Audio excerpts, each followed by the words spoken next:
For he maketh small the drops of water, they pour down rain according to the reward thereof. Which the clouds do drop and distill upon man abundantly.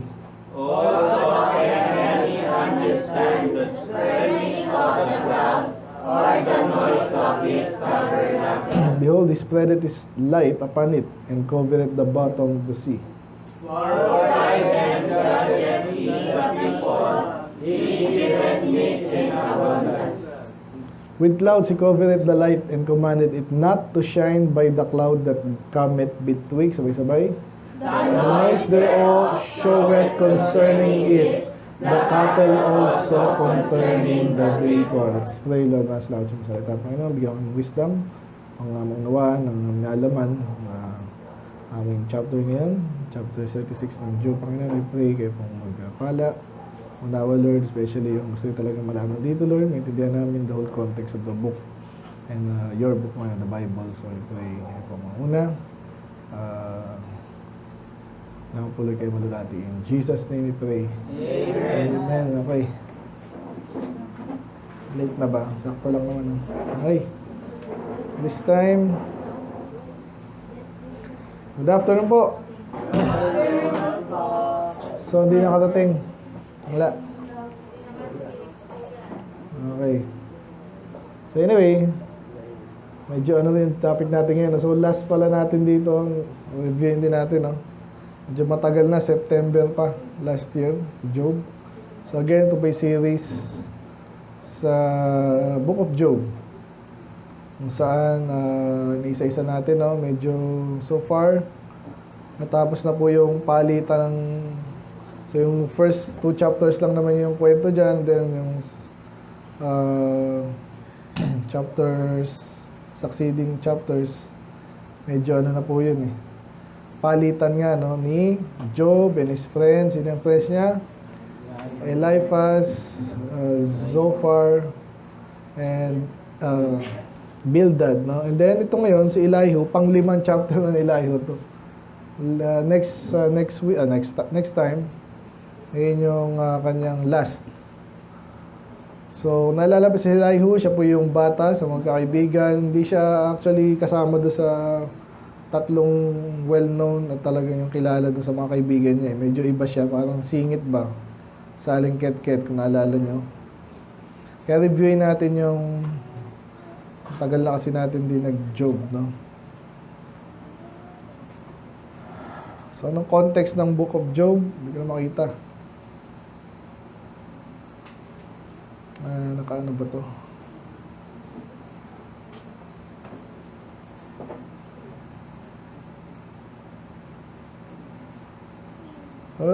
Ganon. Either sobrang tagal na ng Job.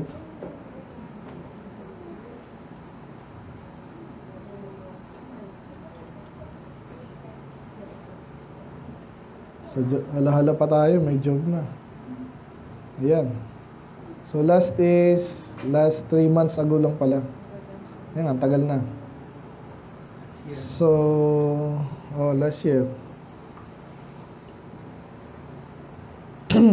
Okay, so dito nag-umpisa si Elihu, no? So, sa chapter 32. Okay?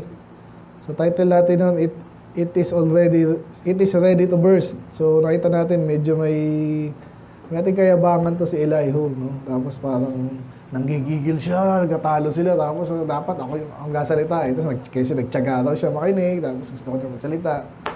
Kaya it's ready to burst. Subtitle, The Wrath of a Young Wise Fool. Then, chapter 33, Self-Aggrandizement, Long Surmising, and Stupid Advice. Medyo mahaba yun, no? Ulitin ko, self-aggrandizement. Na ano yung sarili niya. Mamaya, meron din ganun. Ang galing ko talaga, ganun. Ganito ako, alam ko yan eh. Long surmising, ibig sabihin, pag surmise is parang magko-conclude ka na, no? Kaso, konti pa lang alam mo sa isang bagay, nagko-conclude ka na. Okay ka na ito, may? Gina. Next time, dala ko yung jacket.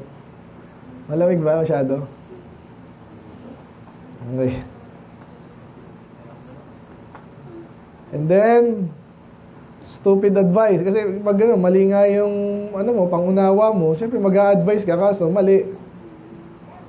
And then, chapter 34, right mixed with wrong judgment is not right. Gets di ba? So, pag may tama kang judgment, sinaluan mo ng mali, bandang huli, mag-conclude ka based on that understanding na may tama, may mali, mali pa rin yung lalabas doon. Ayun yung 34. And then last time, the hateful lie of misrepresentation. Naalala nyo pa yan? So medyo nakarelate ako dyan, nangyari sa akin yan, pero nagkataon din, nandun yung gano'n ang ginagawa ni Job, no? Ni Elihu kay Job. Ganito ginawa mo, ganito sinasabi mo, ganyan. Hindi naman. So pinag-aralan natin, medyo mahirap maintindihan, hindi naman. Ngayon, this chapter, parang paghaluin mo yung ano, yung chapter 33, tsaka 34. Ganon tayo ngayon. Kaya title natin is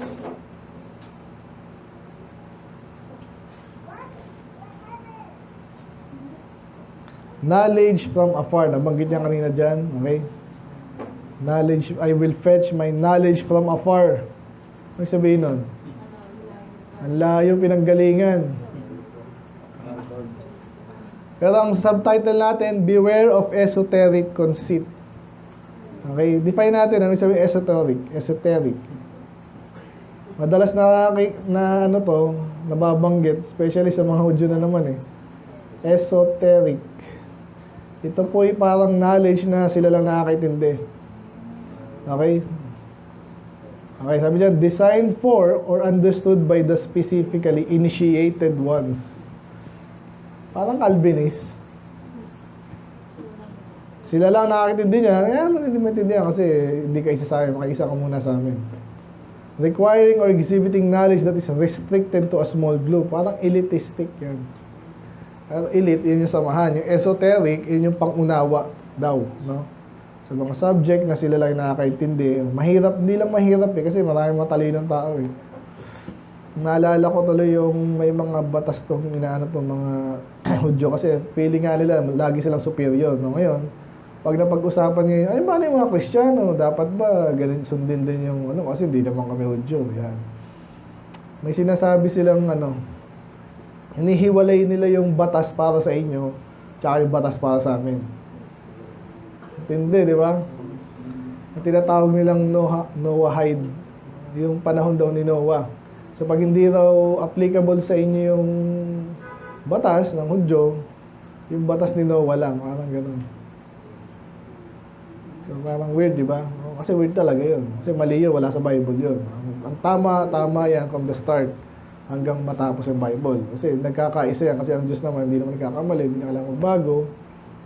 Therefore, yung tama dati, tama pa rin ngayon. At yung mali dati, mali pa rin ngayon.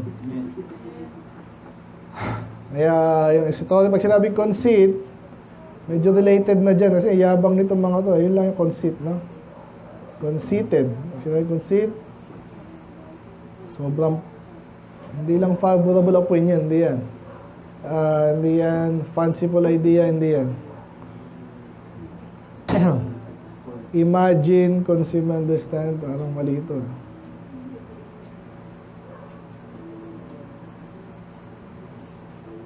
Favorable opinion. Teka lang, hanapin natin yung ano. Elaborate or strain use or presence of such conceits. Tama ba spelling ko? Conceit.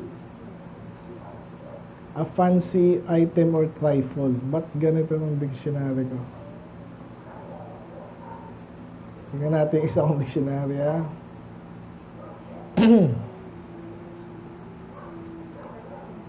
Conceit. Conceited. Ano sabihin nun? A trait. Yan. No? Eh, yung katangian daw na napakayabang basically, no? Pag vain, walang kwenta. Unduly, hindi naman dapat.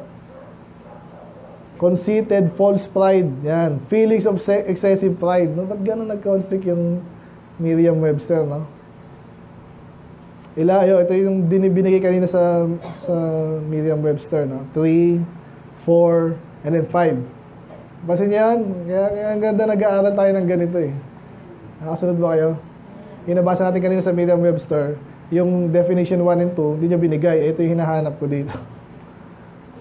So, kaya sana naintindihan natin yun. Minsan, may conflict dyan. At kaya nga po tinuturo yung Bible, kaya may copy tayo ng Bible at tayo mismo inaaral natin. Alam mo bakit, para saan yun? Para hindi mawawala. Kasi pag wala na nag-aaral ng Bible, tapos may nagturo ng mali, pinaulit-ulit, kahit mali, ano mangyayari? Yung pangunawa sa tunay na sinasabi pala ng Diyos, nawala na. Natindihan niyo ba? Ako, nagaling Catholic. Parang repentance, ang definition ng repentance, iba. Mga iba dun, dami. Yung reprobate, di mo maririnig yan dun eh. Yung kay Adan, yung original sin. Sila nag-alo ng original sin na yun. Ang daming Baptist na sumakay din dun. So, yan ang ginagawa natin dito. Kaya pwede natin pag-usapan. Tapos pag diniscuss natin kung may bagay na tanungan, diyan na preserve ang knowledge. Nakikinig ba kayo? Yun. And then, kaya yun, sample na natin. Nagulat din ako kasi ang gamit ko sa taas. Ito rin, no? Word Web Desktop Edition. Anyway, sa ano kaya? Ano ba dictionary.com dito? Wala. Anyway. Okay, so conceit, parang basically napakayabang. Okay? Walang tamang dahilan. So ulitin ko, title natin, Beware of Esoteric Conceit. Yun ang subtitle natin. Pero ito yung makikita natin dito sa sinasabi ni Elihu na I will fetch. So umpisa na natin, no? So basically, nakuha niyo na yung context. Siya ay isa sa mga kaibigan ni Job na hindi siya official pero nakikinig lang siya doon habang nagdidiskusyon ng tong three friends and Job, palitan, Elihu, sumingit. Bata pa siya pero nagmamalaki na, okay? So, yan. So, pang 5 chapter ng Elihu, ha? So, sabi diyan, suffer me a little. Ano sabihin nun? Parang yung sabi niya nung umpisa pa lang, pakinggan niyo ako, allow niyo ako, okay? Allow me. So, allow me, ano sabihin nun? May sasabihin ka, pakinggan mo ako. Okay? Sa context na yun, ha? And I will show thee that I have yet to speak on God's behalf. So, naka-4 na chapter na siya. Dali, sabihin pa ako. So, nakukuha niya yung nito. So, again, lahat naman tayo gusto natin nakapakinggan. Pero minsan kahit ako, may kausap ako, minsan nag-gets na kita eh. Dali. May sabihin muna ako. Iba dyan, ayaw kang pasingitin. Para bang obligasyon mo na pakinggan sila. So, of course, in a way, huwag tayo may pagdiskusyon, magpapakiramdaman tayo, di ba? Hindi ikaw yung babanat ka lang, sinisignalan ka na sandali, tuloy ka pa. May something's wrong with that. Again, iba yung communication kasi online eh, chat lang yan eh. Pero ito yung nagmamatter talaga pag yan harapan. Kaya ma-apply nyo ito sa soul winning at even sa ibang bagay. Okay? So, huwag nyo, yun ang unang point dito. May kayabangan talaga to. Kasi naka-4 na chapter na siya, tapos gasalita pa ako. Tapos, ito pa, sasabihin ko na parang ako magsasalita para sa Diyos. Okay? Ngayon, kung talagang ganito yan bago yung sabihin niya, kasi yung mga Pentecostal mahilig dyan eh. Pansinin yung pagkakaiba ko pag sinabi ko, ito yan, kasi ito yung sinabi ng Diyos, at ito yung explanation. At kung mayroon akong alam na objection doon, sabihin ko rin, i-discuss natin. Yung mala ito sinasabi, ito ang sinabi ng Diyos, ako yung magsasalita para sa Diyos. Parang gano'n. Na kung i-quote mo yung scripture at tama rin yun. Mas makikita natin dito, mga half-truths. Simula hanggang matapos. Yan, ito na, I will fetch, sandali lang, hanggang sabihin ako, alam nyo, fetch, sunduin. Sunduin ko muna yung aking, so, sa nating nalalaman sa Bible, ano agad to? Ito ay something na taliwas. Ito yung sa mga paborito ko, balikan natin to. Hindi tayo alis dito, kung may Bible kayo, tingnan nyo sa Romans. Romans 10.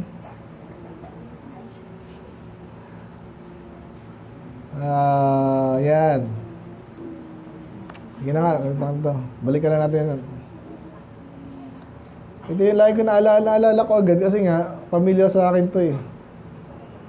Romans 10:8. Okay, bago doon sa 9. Okay, if thou shall confess. 9, di ba? Pero sabi dito muna. For Moses described the righteousness which is of the law. Ano sinasabi? Ano yung tenor? Ano yung message ng katuwiran? That the man which doeth those things shall live by them. Ito yung sabi dito, batas. Okay, law. Yan. Kung righteous ka at ang righteousness mo yung batas, gagawin mo yung batas. Okay? Pero Romans 10 na to, alam na natin yung 3, di ba? Walang matuwid, wala tayong nagkasala. Sa 6, ang kabayan ng kasalanan, kamatayan. So, hindi mo na i-assume dito na ibubuhay mo yung batas para maging righteous kasi hindi mo nga kaya eh. Bagsak ka na nga eh. Kaya sabi dito, sinabi lang niya dyan, yung hindi... Lagpasan ko na to ha. Ito yung gusto sabihin. Anong sinasabi ng righteousness na pinapangaral natin? Okay? So dyan, the word is nigh thee. Yung salitang dapat mong malaman, maling di walang masabi ng eksakto, pero alam mo na, malapit na sa'yo. Even thy mouth. Parang gusto mo sabihin, pansinin mo ka, bagong tao lang na na-meet natin ngayon yan, anong ginagawa natin pag nag-solving tayo? Parang pinapalabas mo yung musang bagay na alam niya natin eh. Ako ko yung nasabi ko. Ngayon may mga style yung iba dyan na ipaprank ka, pero mali. Kaya nga, pag nag-solving kayo, bayaan nyo siyang mag-isip, no? Bayaan nyo siyang, huwag nyo papangunahan, ibibigay nyo yung sagot. Kasi i-assume mo yung tama. Kasi papakiramdam mo, baka may iba siyang idea, tulad niya, paano maliligtas? Mabubuhay ng mabuti. So, hayaan mo lumabas sa kanya. Ibig sabihin, alam naman natin yung tinuturo sa kanila, kaya yun sinabi niya. Kaya ngayon, ita-challenge mo naman yun. Ngayon, pag challenge mo yun, parang nakukuha na rin nila na, parang mali pala yun. Yan. So ngayon, pag sinasabi dito, yung mga pinapangaral natin sa sobrang basic kasi niyan, at within human experience, naintindihan ng tao yan, basta, mga 10 years old, naintindihan. So, ang gagawin mo ngayon, tutulungan mo lang siya na yung isang bagay na alam niya na, ay masabi niya. Para maging malinaw sa kanya, ito pala yung pinahiniwala ko, hindi ko lang masabi. So, sabihin, naidi, malapit. Okay, balik tayo sa Job ngayon. Ano sabi doon?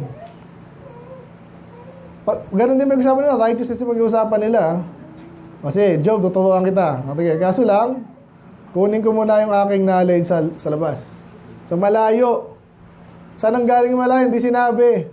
Naalala ko to si Bildad, ganon din, iba? In nonsense. Yung sa mga chapter natin dito. So, yung palang medyo weird na, no? Ano ba to? Kanino mo kinuha yan? Kay Sangchu ba yan? Kung sino? Kay Buddha ba yan? Or something? And ascribe righteousness to my maker. So, gagawin niyang righteous ang maker niya. So, medyo tama rin yun. Ibig sabihin lang ascribe, di ba? Gagawin mong, or yung righteousness, iaatang mo sa Diyos. Tama rin yun. Kaso, given the background na yabangan nito ni Elihu, parang siya pa yung magsasabi na kailangan niya pang bigyan ng righteousness yung Diyos. Parang ganun eh. Mamaya makikita niyo rin yung mga sinasabi ko dito. For truly my word shall not be false. Okay lang yun. Ibig sabihin, sinasabi niya, totoo yung sasabihin ko. Kaso sabi dito, he that is perfect in knowledge is with thee. Ano ba kakintindi niyo doon? Sino yung perfect in knowledge? Sino?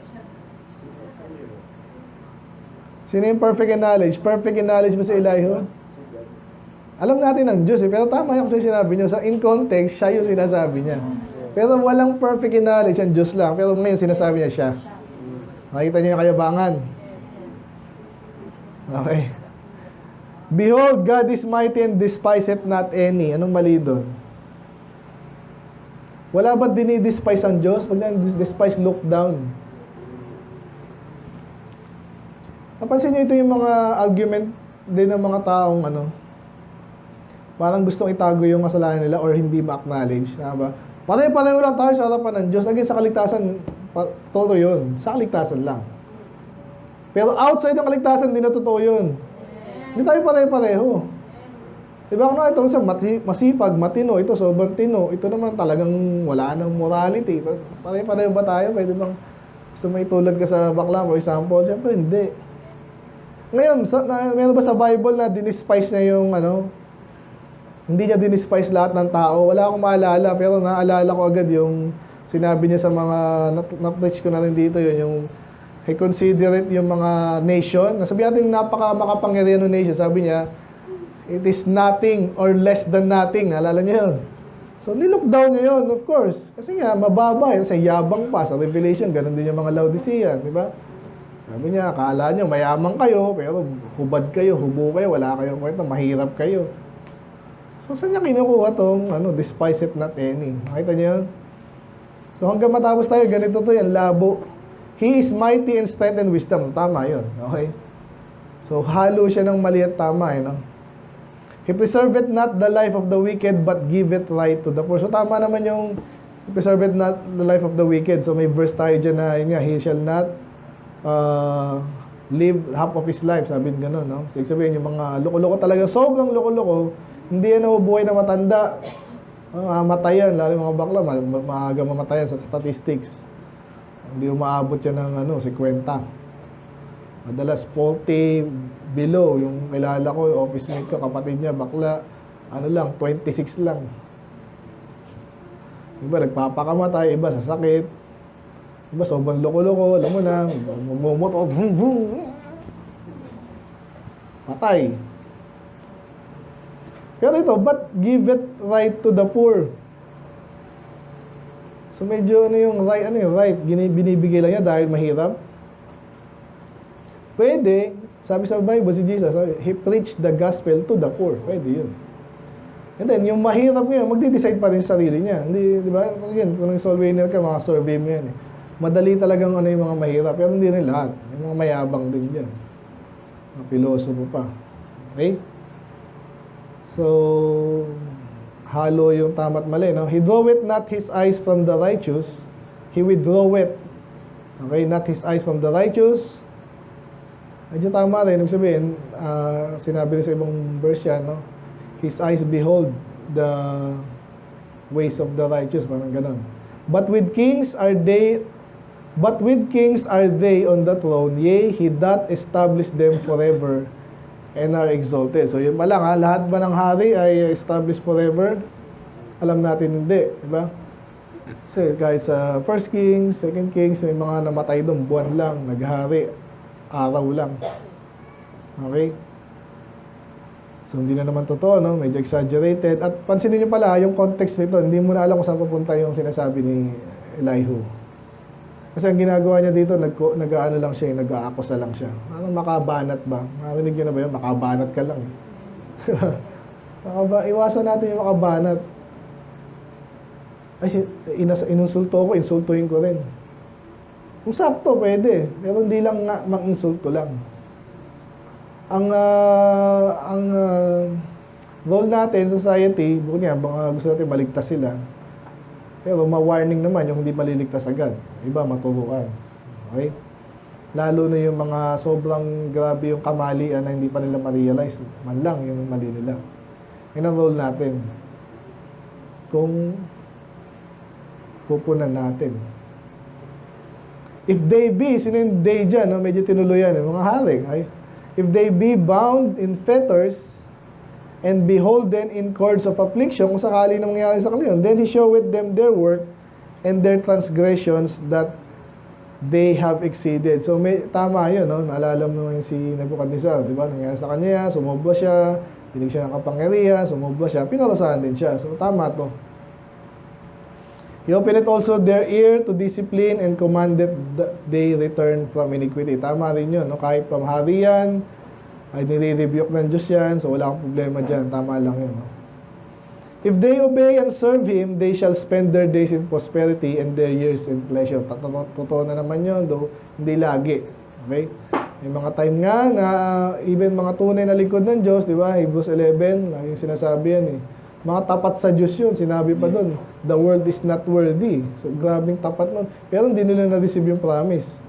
So, never tayo dito, no? Parang networking, agad yung tunog niyan, eh. Pag sinabing umobey ka, pagpapalain ka. Pero again, as a general rule, tama rin yun. Okay, medyo mabilis tayo ngayon, But if they obey not, they shall perish by the sword, and they shall die without knowledge. So, meron tayong chapter niyan sa Bible na sa Job na shall die without knowledge kasi ina-apply sa friend ni Job. Hindi kay Job. So, medyo may tama rin yan. Ito na. But the hypocrites in heart heap up wrath. They cry not when he bindeth them. So, ipagkatotoo pa rin, no? Kasi yung mga hypocrites, nakakaasar eh. Diba kasi, ang ina-assume mo pag may nagsalita, sana, totoo, una.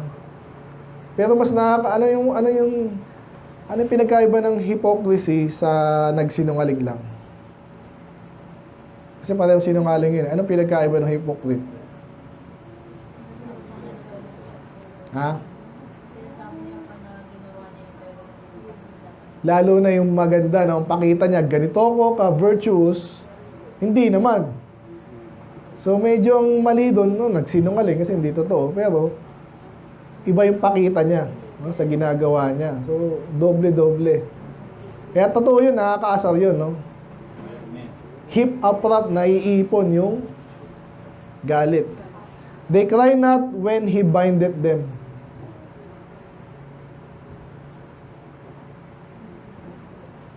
Sobrang asar niya natin sa mga ganyan, parang ay, namatay sila o na bilanggo, parang kay Digong nga. Sorry kung may taga-Digong, may makadigong ba dito?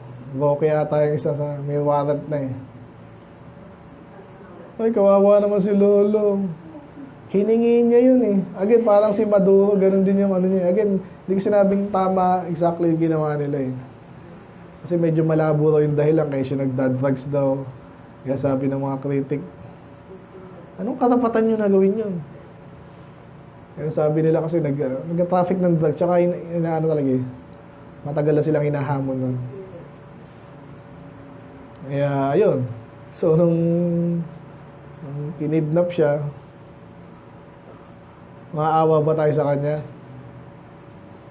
Kilala si yung presidente ng Venezuela. Itong January, first week ng January, kinidnap ng Amerika. Kinidnap, paano i-kidnapin yun? May mga military. Kinasabog eh. Anyway, so kaya mga hypocrites, parang di ka maawa. Okay? Pero again, anong kinalaman nito sa context? Parang yung banat na Elihu, sabog-sabog eh. Kaya iwasan nyo mga ganyan, kung di nyo alam yung sinasabi nyo, at least pause ka muna. May mga tao din kasing ang hirap intindihin kasi sinasadya nilang maging nakakalito. Bigyan kayo ng sample ako na ito ng mga, winawarningan lang natin yung mga, alam na, idolater. Sabi ko, okay, samba dyan sa Nazareno na yan, di naman yan si Jesus eh. Hindi, kaya nga pangalan, Jesus Nazareno na eh. Dati nasa itim na Nazareno lang, di ba? Parang last year or last year, pinalitan nila, in-update. Hindi si Jesus siya, paano mo sabi ng idolatry? Yung idolatry, hindi totoong Diyos ang sinasamba. Ito, totoong Diyos to. Totoong Diyos ba si Jesus? Oo, kaso iyan. Ito yung nililigaw para lang ma-justify yung kasalanan. So mag-iingat tayo doon, aralin natin, huwag kayo nagbabanat kung kakaano mo lang. Pahiya, pero parang gano'n na rin. Kung tumigis yung puso mo, gusto mo lang bumanat kasi gusto mo lang. Iwasan natin yun. Ngayon, ayun na yun, okay? So, yun yung mga banat na Elihu na parang shotgun. Makabanat lang, makabanat. Hindi mo alam yung tinutumbok niya. Okay? So, iwasan natin yun. Ito na naman yung they die in youth and their life is among the unclean. Sabihin ko na sa inyo, mga patama to kay Job. Kasi nga, ultimately, ang mensahe niya dito, unrighteous nga si Job. Which is, papahiya siya later ng Diyos. So, yung three friends, no? Si Elihu, binaliwala na nga ng Diyos yan. He delivered the poor in his affliction and opened their ears in oppression. So, pasaring na naman yan kay Job. Malala nyo, righteous si Job, kaso mayaman siya. Malamang, naiinggit to. Nung naghirap ngayon si Job, kita mo na, kinakampihan ng Diyos yung mga mahirap eh. So, sabog-sabog yung banat niya dito eh. Ano pa? Even so, would he have removed thee out of the strait? Ano yung strait? Hindi yan diretso ha. Tingnan nyo yung spelling. Parang straight is the gate yan and narrow is the way. Sa Matthew. Ano yung straight na yan? Sabihin, makipot na daan. Ha? Hindi diretso ha. Maring diretso ang makipot, pero hindi lagi. Pero yung spelling na yan, makipot. Okay? So, ang Diyos daw, maaari kang alisin dun sa makipot, ilagay ka sa malawak. Where there is no straightness. Nakita niyo yung straightness, straight. And that which should be set on thy table should be full of fatness. Ano yung sabihin nun? Parang nakita na nga na niya, si Job na naghihirap, alam mo ba pwede kang ano ng Diyos dyan eh, ano, makaluwag ka? O totoo naman yun. Anong point mo? Nakita niya yan?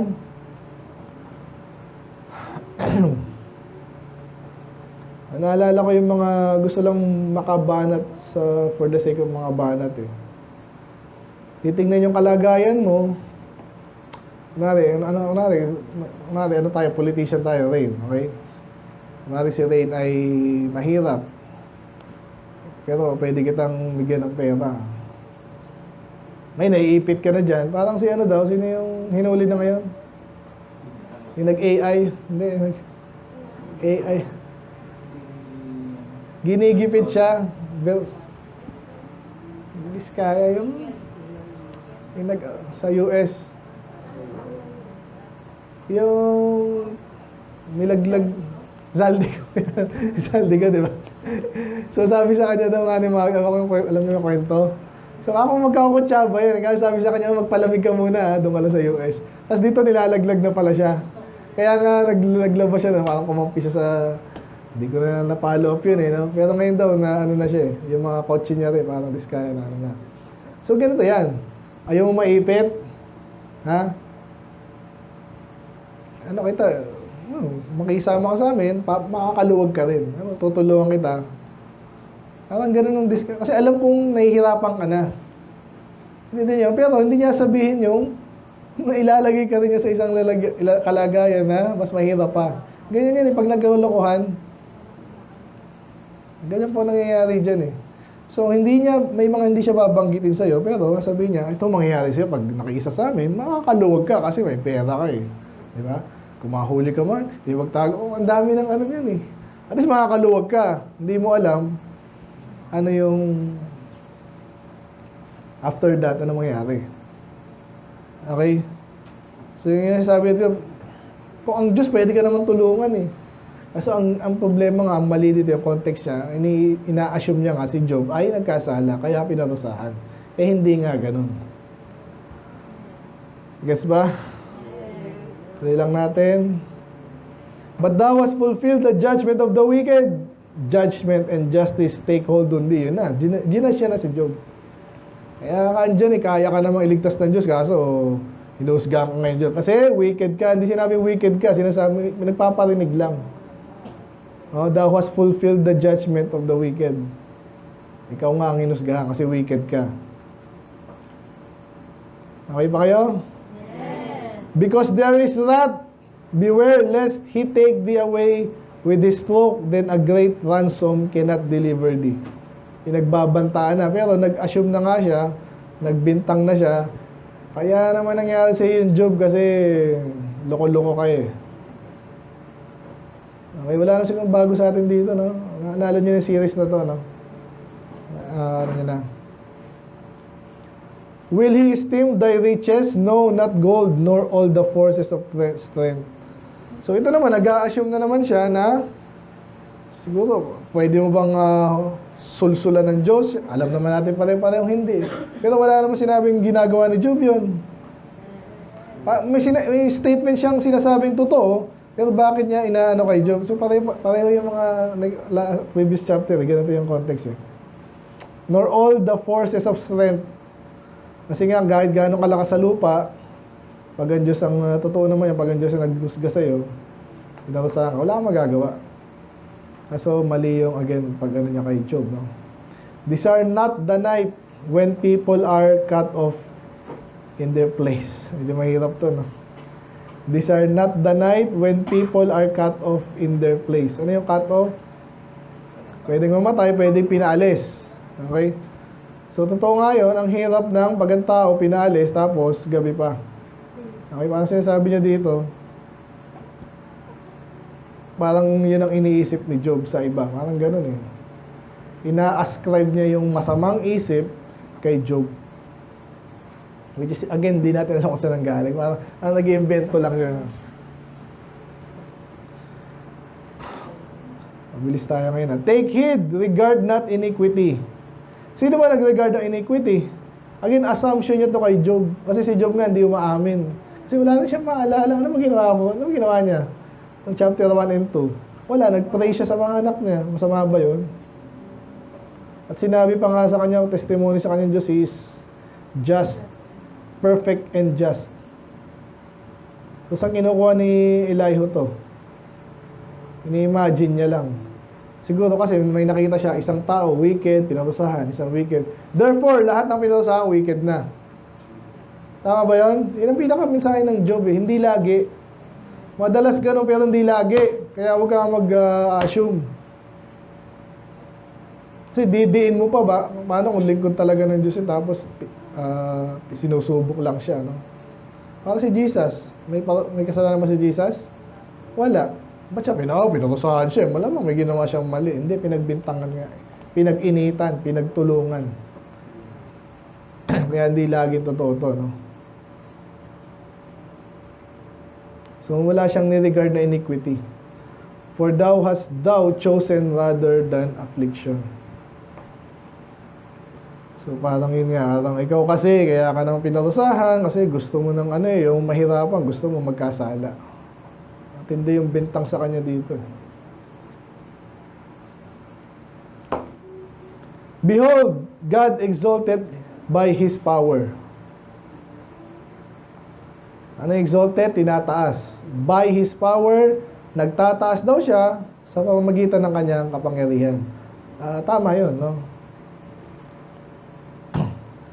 So, tama, totoo rin yan sa mga tao. Kunwari lang, si Prince ay walang kapangyarihan, pero ako makapangyarihan. Gusto ko siyang itaas. Pwede ka ba siya itaas? Paano? Jajak mo siya. Pwede ko siyang itaas, di ba? Bigla-bigla na lang. Pumunti ikaw ng manager. Hindi tama yun, dahil kasi masubukan ka muna eh. Pero pag makapangyarihan kasi, kaya mong gawin halos lahat eh. May pinagkatiwala. Kasi ikaw na boss dyan ha. Paano nangyari yun? Sabi ni boss eh. Ang Diyos ganun din eh.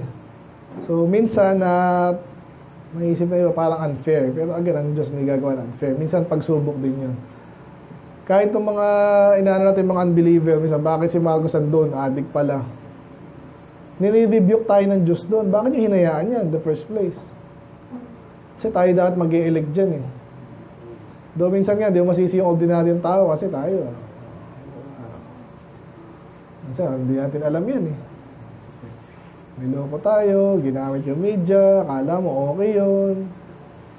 Kung nasusundan nyo pa yung kwento ko dyan kay Marcos ha. Kasi nabutan ko yung tatay niyan eh.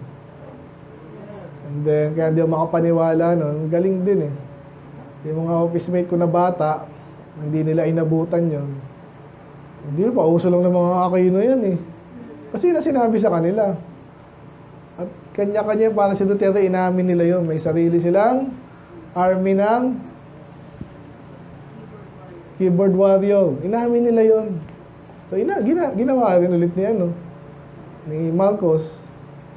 Nakuha nila sa China yun. Ang China ganun. Halos lahat doon peke. Kaya nakita mo, ang daming likes ni ganyan binibili yun. Nahuli yun eh. Ang daming telepono. Kasi iba, pinoprogram pa. Kunwari, mag-review kayo dito ha. Siyempre, si YouTube, America yan, nandun yun eh.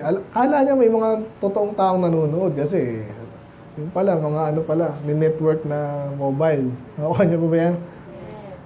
So, balik tayo kay Marcos. So, minsan di ko kayo maisisi yung mga ordinaryong tao kasi nga, niloko tayo, ganyan-ganyan.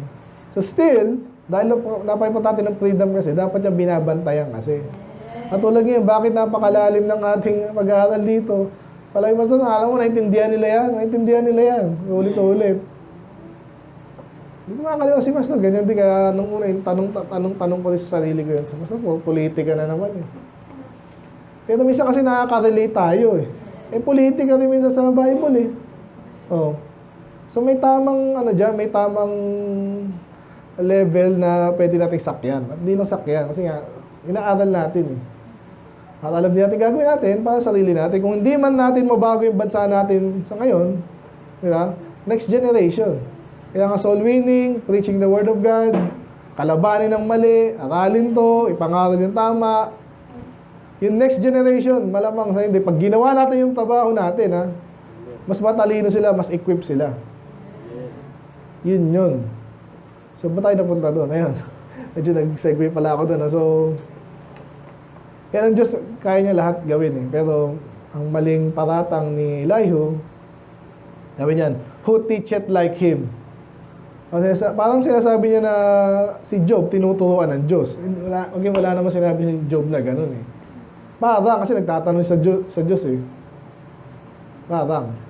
So, inassume agad ni Elihu, mga pangunamon Diyos eh. Okay pa kayo? Who hath enjoyed him his way? Or who can say, thou hast wrought iniquity? So, familiar ba kayo sa word na enjoin? Ngayon ko lagi yung madalas sa pisina, magsasabi enjoin. Ini-invite ka lang. You're enjoined to, tingnan ko nga, medyo fancy term eh, no?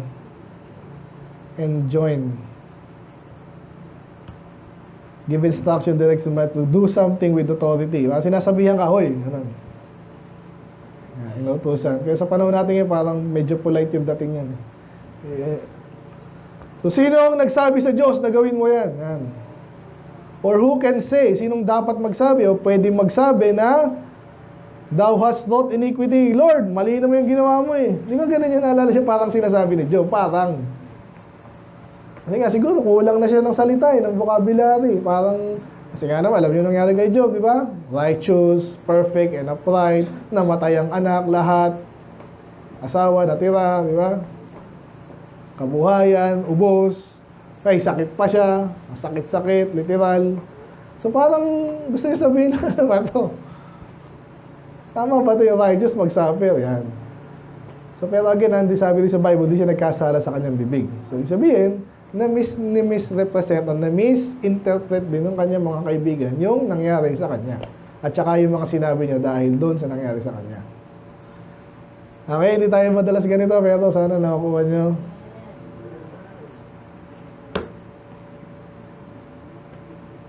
Remember that, si Elihu pa rin nagsasabi hanggang next chapter. Remember that thou magnify his work, which man behold. So, ang ginagawa lang daw ng tao ay pag-magnify, parang tinataas natin yung gawain ng Diyos para makita ng tao.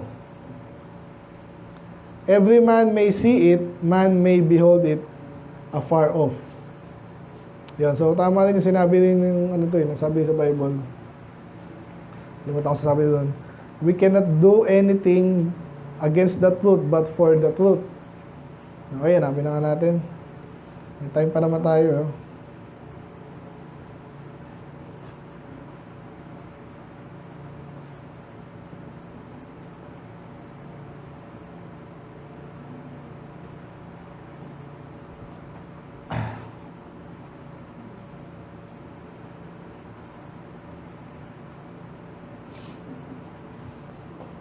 Romans. Mali. 2 Corinthians. Yan. For we can do nothing against the truth. Wala tayong pwede at kayang gawin. Labanan yung totoo, di ba? Kahit titakpan mo yun, mapapansin ng magaling na investigator, ba't mo tinatakpan? Di ba? Kapatayin mo, ba't mo hindi sinasabi yung dapat mo sabihin? But for the truth, kung may magagawa ka man, laging para sa katotohanan. Amen. Kasi ulitin ko na lang illustration ko sa investigador sa mga bata. Ilala nyo si Sherlock Holmes. Kahit hindi nyo kilala, basta magaling na investigator. Ano lang naman, fiction lang naman yan. Kunwari, sobrang galing niya. Tinitingnan niya lang yung mata mo. nanggaling ka sa ano, no? Mga ganun. Medyo fictional siya. Pero, kaya sabi niya, nakakalimutan eh, kahit yung absence ng evidence is evidence. Amen. Kasi dapat may namatay dito, ba't walang dugo? Ay, may naglinis. Okay ba? Sarap pag-usapan ito, panoorin natin. So ngayon, kahit itago mo yung katotohanan, magsinungaling ka pa, ayaw mo ng katotohanan, nilabanan mo yung katotohanan, ang sinasabi ng verse na to, kinampihan mo pa kasi yung katotohanan, napaka-pakapangyarihan, lalabas at lalabas. Yung totoo, yun lang naalala ko dyan, no? Ay, balikan natin yun. Ngayon ako. Mamaya, science naman tayo. Ayan, may science yun. Saan ako?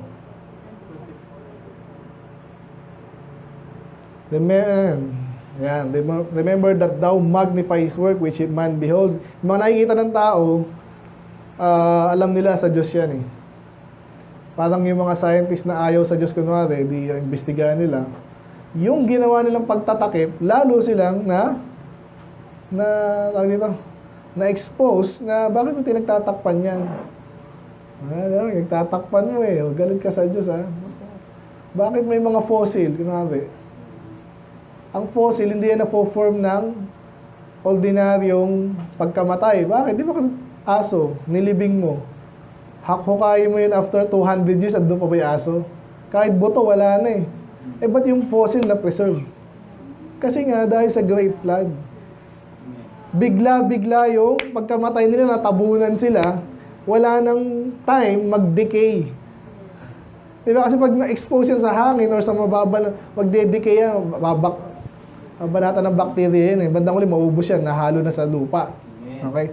So ngayon, na-discover na yung fossilization ganyan. Ganito pala yung ganyan. Ina-explain away nila yung flood. Kaso walang ibang explanation dyan. Paano nangyari yun? Tapos ang maganda na lagi may part sa Amerika na medyo mataas. Ba't dito lahat naipon yung mga dinosaur? Eh syempre, pag nag-flood yan, saan pupunta sa taas? Eh kaso yung, alam yun eh, yung baha ng Noah's flood eh, naabot din sila doon. Ngayon, magkakasama sila doon. Fossilize, sama-sama. So ngayon, habang tinatakpan nila yung katotohanan, lalong lumabas ngayon. Kasi yung mga Kristyano nag-o-observe din, may mga scientists din na Kristyano. Yun pala. Yun, nakakita namin sa Bible yung sagot. Okay? So yun, so hindi mo pwedeng labanan ang gawain ng Diyos. Yan ay makikita ng tao kahit sa malayo. Okay? So basically, ina-magnify niya naman ng Diyos. Pero kaso lang, si Elihu, binabanatan si Job na hindi naman dapat. Okay, tuloy natin ha. Behold, God is great. Ayun na nga eh. We know Him not. Neither can the number of His years be searched out. Okay, so halo ito ng katotohanan tsaka mali na naman. No?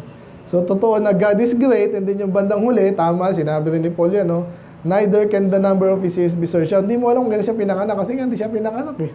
Kailan nga nagsimula ang Diyos? Ilang billions of years? Hindi rin.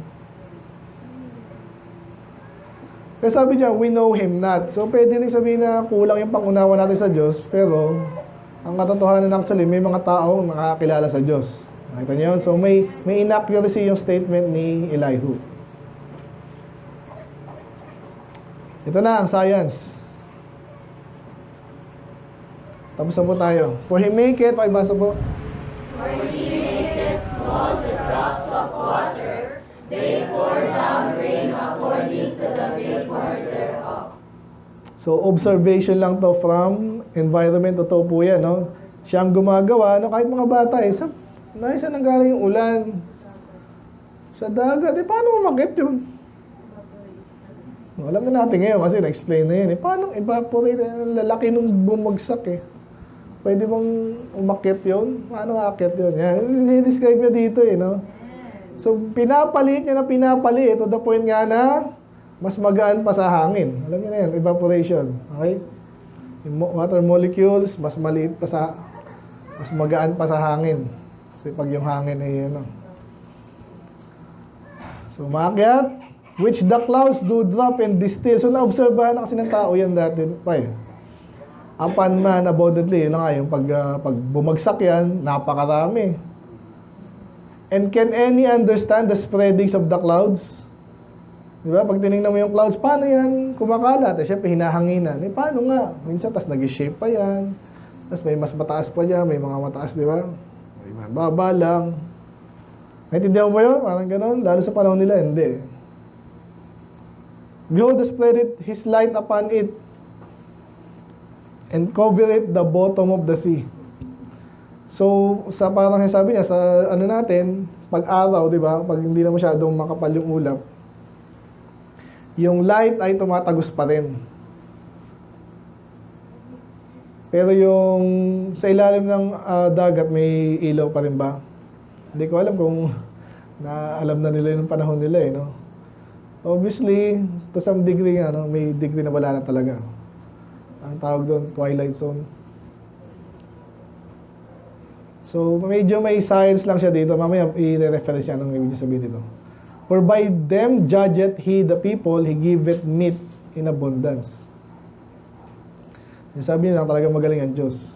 Which is tama naman, no? With clouds he covereth the light and commanded it not to shine by the cloud that cometh betwixt. Betwixt po is between, between. Ayan yung lumang salita. Ang sabihin nun, tinatakpan ng ulap yung ngayon, hindi tayo nadaanan. Ito, sorry, ito. Ang spreading and or the noise of his tabernacle.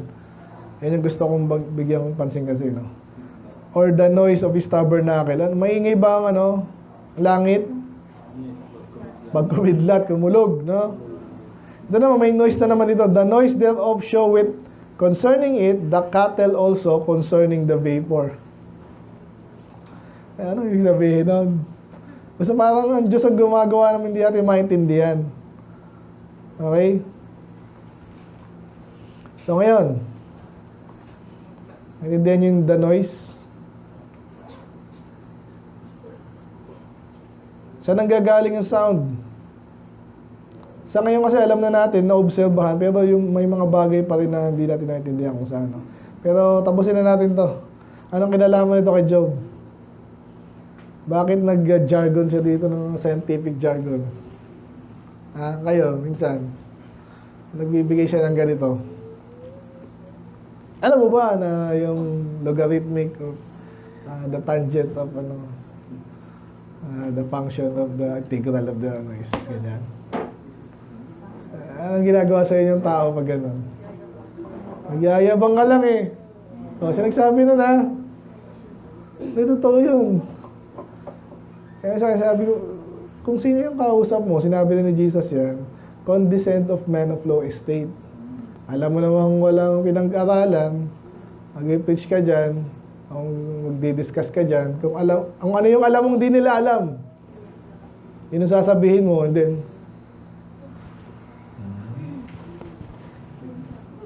panis. Hindi mo na maintindihan. Para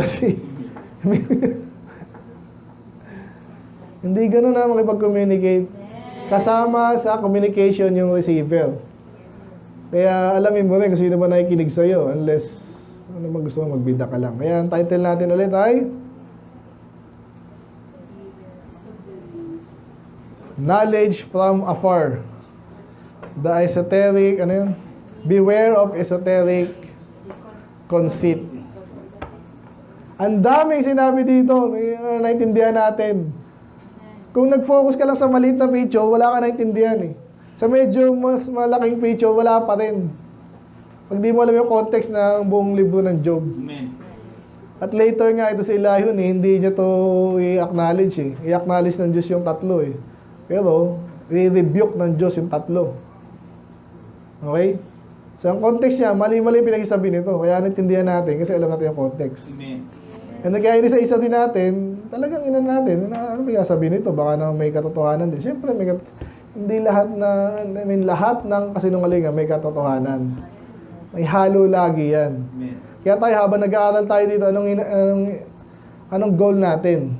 Makuha yung purest form ng knowledge at ng pangunawa ng salita ng Diyos. Hindi tayo nakokontenta na, basta namatay siya. Diba, ganun eh. Basta, lahat tayo Kristyano, Kristyano, may cross ako, may cross. Kristyano, sige, umalis ka na dito. Ang ganyan ka pa rin eh. Gusto mo maligtas eh. Walang ka-interest kasi binigyan na sila ng alternative dito mga kulto. Yun ang nangyayari po dyan. Kaya mag-iingat tayo ng ganon. Ngayon ang ginagawa na Elihu. Meron na siyang sinasampulan yung mga kulto dito. Alam mo, gusto mong asarin yung tunay na lingkod ng Diyos. Tunay na lingkod niya siya. Perfect nga, upright nga yan. Pinagmamalaki nga ng Diyos eh. Kaso gusto mong asarin na, ganito gagawin mo. Ayun. Tignan mo si Elihu. O ngayon, kung naging rulebook ng anak ng demonyo itong Elihu, tayo naman, alamin din natin para mawaningan tayo, maturuan tayo ano yung mga style ng kalaban, okay, the wiles of the devil, sinasabi sa New Testament na pag alam mo yung wiles of the devil, yung mga schemes niya, devices niya, hindi ka rin tatablan. Amen? Parang ganito din yung tema natin ng Thursday, no? Kaya nabanggit ko lagi yung mga nag-backslide nga. Okay, salamat, nag-pray natin, welcome naman kung mabalik. Pero mag-ingat din kayo sa effect nun. Okay? Kasi laging ganyan yung kaibigan ko ngayon. Wala na kami ginagawa. Masaya ata siya dun. No? Kahit Sunday, ano lang. No? Excuse lang. No? Ganyan. No? So, okay, may mga bagay na excuse talaga. Pero, ingat tayo dun. Amen? Amen. Aral lang aral. Nausobrahan na ba kayo? Laging sinasabi sa inyo. No? Wala nausobrahan dito ng Bible. Amen. So, kaya aral lang tayo ng aral. Amen? So, don't be like Job's friends. Pati si Elihu. Beware of esoteric conceit. Let's pray. Lord, maraming salamat sa iyong mga salita, Panginoon. I pray na, yes, medyo lumalim na naman kami, Lord. Of course, alam namin ang Book of Job. Iniiwasan nga ito, Lord, minsan. Dahil minsan ang hirap intindihin. Hindi makita ng karamihang pictures, Lord, ng sense ng aralin to, Lord. But since we are committed, Panginoon, na aralin ng buong Bible, we give time for this, Lord. Sa tamang panahon din naman, we give time, and then may humingi ng pangunawa sa inyo. Ito namin to, Lord, interpret in the context of the whole book and then of the Bible itself. So, maintindihan ang mga topic, Lord, na mga gamit namin to in the future, di po, Panginoon. Lahat naman nasa inyong salita ay kagamit-gamit, mapayunabang. So, maintindihan namin gusto nilalagay ito, Lord, sa aming pangunawa, Panginoon. Salamat po, Lord, for the rest of the week na naman. Ay po mga pala sa bawat isa, pag-aaral, trabaho, Panginoon. Kami po natutunan namin, Panginoon, ay dali namin. Huwag di kami maging mayabang katulad nito, Lord, na talagang nakakaipon ng galit. Baliktad pa, Panginoon. So, may mga pagkakataon na ganyan exactly mangyayari sa amin, babaliktad rin kami ng sanlibutan. Even mga kapatid din namin minsan. So, I pray na tindihan namin exactly yung paridil ng itong sitwasyon. Alala namin si Job, Panginoon. So, yun lang po, Lord. Wala niyong bawat isa lang yung magtitiwala sa inyo, Panginoon. Kaya malalating. In Jesus' name we pray. Amen.